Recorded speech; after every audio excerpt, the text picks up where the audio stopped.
Yeah, well, I suppose there's different layers to that. So, I mean, one of the reasons that we set up Talamh Beo in the first place was because we found from a lot of the discussions that we were having with different farmers together that the message or our voices weren't being heard. That there wasn't, that the discussion around food and famine was always about production. It was always about the big dairies and the expansion and the industry and the agribusiness, and actually that the voices of people on the ground who were actually doing the work, who were actually trying to create sustainable livelihoods, those voices weren't being heard.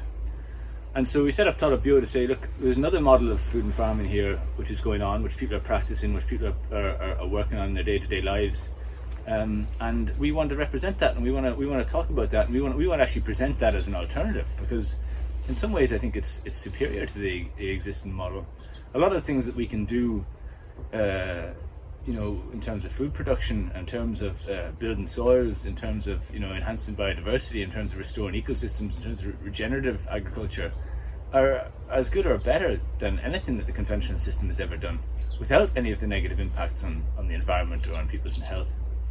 So it's a political choice, and I mean, at the moment we're in a system which has been set up to really benefit agribusiness rather than people and communities.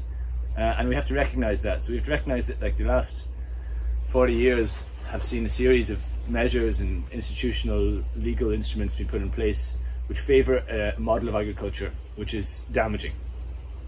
And if we want to develop a model of agriculture which is let's say restorative, regenerative, which has a positive impact and which can actually rebuild some of the things which we've broken, we're going to have to change some of those legal instruments. And we're going to have to set up new criteria and new institutional recognition for new types of farming models, because what we've done over this last period is dismantle local markets.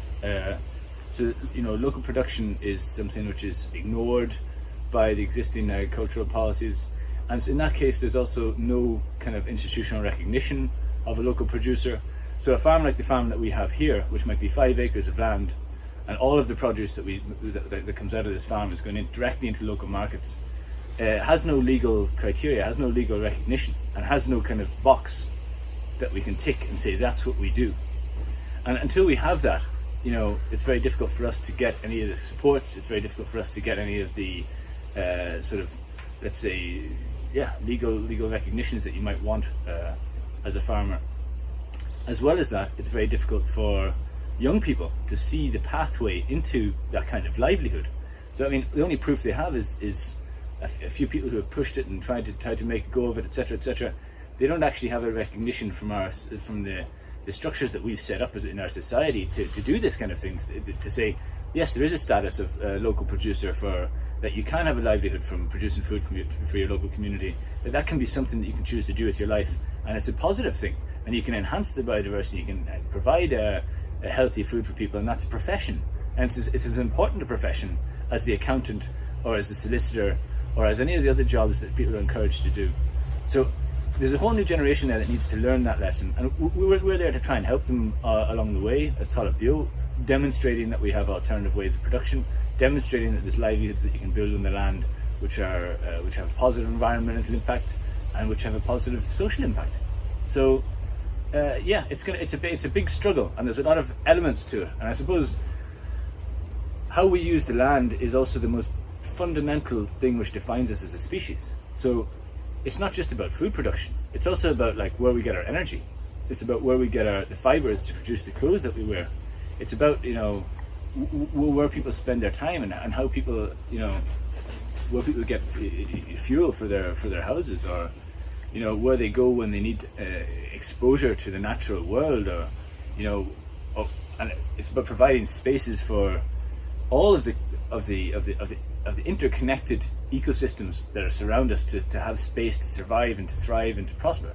So it's to simplify all the complexity of the natural world and the land into production of as much dairy or as much beef or whatever, and agribusiness is losing not only, let's say, a very important collectively owned or collectively managed, our inheritance, our heritage, our the environment is something that belongs to the future. It doesn't even belong to the present. So it's not only to lose that, but also to lose a little bit of what makes us human, because human beings, have only gotten as far as we've gotten. Has only gotten to the point where we can do all this exploitation through building a balanced relationship with nature. So through most of our history, human beings have survived on the land with relatively little impact. And there's plenty of examples of peoples who can still do that. And I still believe that it's a possibility. But at the moment, our entire sort of society, our economy, and in many ways our culture, our mentality is going the other direction. And so we have this mentality of exploitation, that the land is there to be exploited for our use. And part of that's due to our history, because in Ireland we've only had that as a lesson. We've had exploitation of occupiers in Ireland, the exploitation of an empire exploiting our land, extracting resources from it. And the only lesson we had while they were extracting resources was that the land is for survival. So we think the land is for survival, or land is to be exploited. But there's another way. So there's another way of dealing with the land. The land, if we look at the land as something to be nurtured, then all of a sudden those two other uses, exploitation or survival, become so much less important. And it makes us think about, how we farm, and think about, how we spend our lives and how we spend our time in the land in a different way. And there's still lots of people, I think, out there who have that perspective and who are trying to promote it. And again, that's what we're trying to do with Talamh Beo, is to show that there is another way. It's not just exploitation, it's not just survival, it's a dignified livelihood. And that's what we want to try and demonstrate. That's brilliant, really well put. Do you want to just say a minute about La Via Campesina? Just, when you first encountered them, just because I have it on the... Yeah, sure. So La Via Campesina is the international movement of peasant farmers. And they're present in, I think, 130 countries, or 70 countries, 130 organizations, something like that. But they are a global movement of people who are,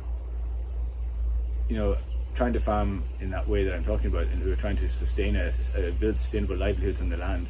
And Talamh Beo is the only Irish member of La Via Campesina.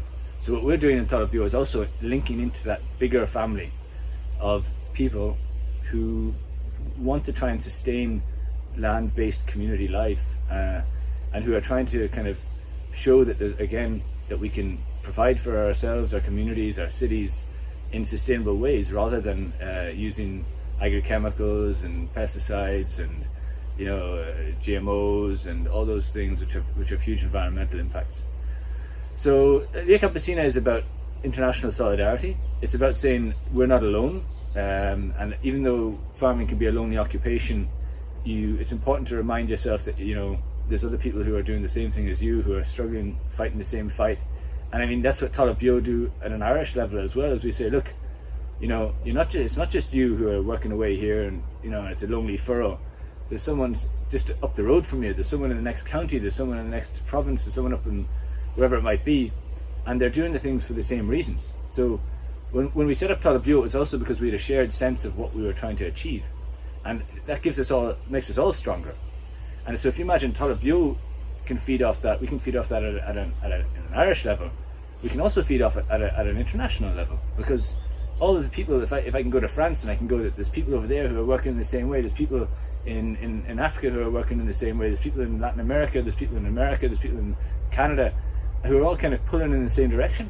So that should give me strength, and it should give us all strength to it. And it reminds us as well that the reality that's presented to us on a daily basis, in terms of this is the way things are and this is the way things should be, it doesn't always represent the full picture. And building those links directly, building those links with farmers on the ground, building those links with people who are doing the work in other places, just reminds us again that we're going the right way, and we just have to keep on working. So working sounds like a lot of work.